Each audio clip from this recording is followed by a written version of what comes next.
রাজ্য সরকারের কন্যাশ্রী প্রকল্পে ১২ বছর পূর্তি উপলক্ষে ধনধন্য সভাঘরে উপস্থিত হয়েছিলেন মুখ্যমন্ত্রী মমতা বন্দ্যোপাধ্যায়।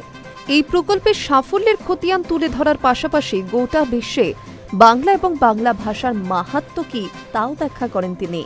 উঠে আসে ভিন রাজ্যে বাঙালি হেনস্থার প্রসঙ্গ। দেশের সেরা বাংলা, বিশ্ব সেরা বাংলা, মাতৃমহিমা বাংলা, কর্মময়ের বাংলা, সভ্যতার সূর্য বাংলা, সদা জাগ্রত বাংলা, সংস্কৃতির বোধন বাংলা, মানবী মোদের বাংলা, স্রষ্টা সৃষ্টিতে বাংলা, নদী মাতৃকায় বাংলা, সবুজ ঘাসেও বাংলা, সোনার ধানে বাংলা, সোনার শ্যামলা বাংলা, অরণ্যে ঘেরা বাংলা, সোনালি আলোয় বাংলা, ফুলে ফলে ভরা বাংলা, জাগরণেও বাংলা, উৎসবেও সেরা বাংলা, উত্তরণেও বাংলা, উন্নয়নেও বাংলা, নোবেল জয়ীও বাংলা, ভাষা থেকে নাশা বাংলা, বৈচিত্র্যের ঐক্যে বাংলা, সম্প্রীতিতে বাংলা, শুভবুদ্ধিতে বাংলা, সমৃদ্ধিতেও বাংলা, তোমার আমার বাংলা, মোদের গর্ব বাংলা,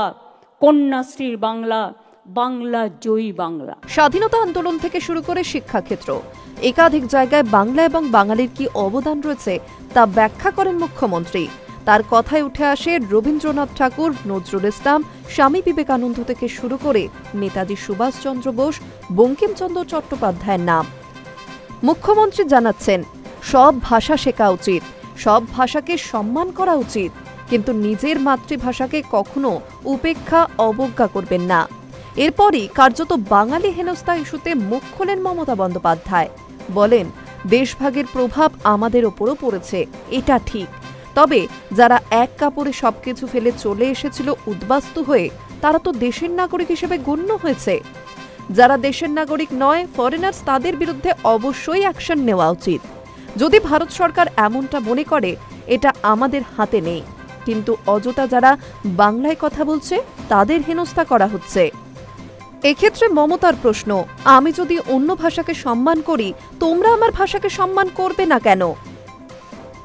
এদিকে কন্যাশ্রীর সাফল্য উল্লেখ করে মমতা জানিয়েছেন, এতদিনের রাজ্যে ৯৩ লক্ষের বেশি ছাত্রী কন্যাশ্রী প্রকল্পের আওতায় এসেছে এবং তাদের হাতে পৌঁছে গেছে প্রায় ১৭,৫০০ কোটি টাকা। শুধু তাই নয়, এই প্রকল্প চালুর পর স্কুলগুলিতে ড্রপ আউটের সংখ্যাও কমেছে বলে দাবি তার। এদিনই সোশ্যাল মিডিয়াতে পোস্ট করে তিনিও লেখেন, নারী ক্ষমতায়নের ক্ষেত্রে এত কম সময়ে এত বড় প্রভাব আর কোনো সরকারি প্রকল্প ফেলতে পারেনি। পাশাপাশি তিনি এও মনে করে দিয়েছেন, ইউনেস্কো এই প্রকল্পকে আন্তর্জাতিক মঞ্চে স্বীকৃতি দিয়েছে। ৬২টি দেশের ৫৫২টি প্রকল্পের মধ্যে প্রথম স্থান পেয়েছে কন্যাশ্রী, জিতেছে ইউনাইটেড নেশনস পুরস্কার। Hi news network.